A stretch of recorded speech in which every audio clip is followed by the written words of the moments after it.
Elles ont fait des murs de leur maison des toiles géantes. Les femmes de Makwacha au Congo-Kinshasa pratiquent la peinture murale, des scènes qui racontent leur quotidien au village.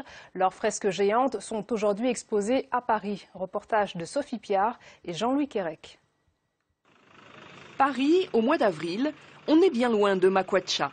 Fernande, Madeleine et Jean-Pierre ont quitté leur petit village de la République démocratique du Congo pour faire partager un savoir ancestral. Les peintures murales de leur ethnie, les Lamba. Traditionnellement, ce sont les femmes qui décorent les cases. Les dessins que nous mettons sur nos cases, ce sont les histoires qu'on vit tous les jours. C'est ce que nous voyons. Je peux peindre un canard, un chien ou un arbre. Notre vie, voilà, c'est ce qu'on peint. Voici un poisson à l'allure de camion. C'est que les camions, on en voit beaucoup du côté de Makwacha. Jusqu'à 1000 par jour. Le village est situé sur l'axe international Lubumbashi, le Cap. Il faut attendre le début de la saison sèche pour plonger ses doigts dans ces pigments naturels.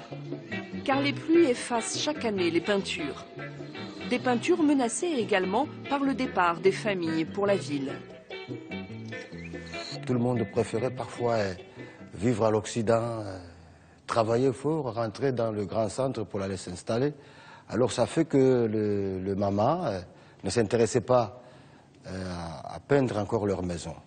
Parfois, ils cherchaient à construire une maison en tôle, mettre du crépissage partout là. Ces peintures relèvent de l'art modeste qui conquiert peu à peu sa place en Europe. L'exposition parisienne a été organisée par Artistes africains pour le développement. Ce fonds de dotation a financé des puits à Makwacha, donnant ainsi du temps aux femmes pour peindre davantage encore. On n'est pas des bailleurs de fonds. On travaille sur une période relativement courte avec ces associations et on leur apporte, on valorise une de leurs actions en faisant intervenir à chaque fois un artiste ou une équipe artistique contemporaine. Les femmes de Makwacha ne se doutaient pas qu'elles étaient des artistes.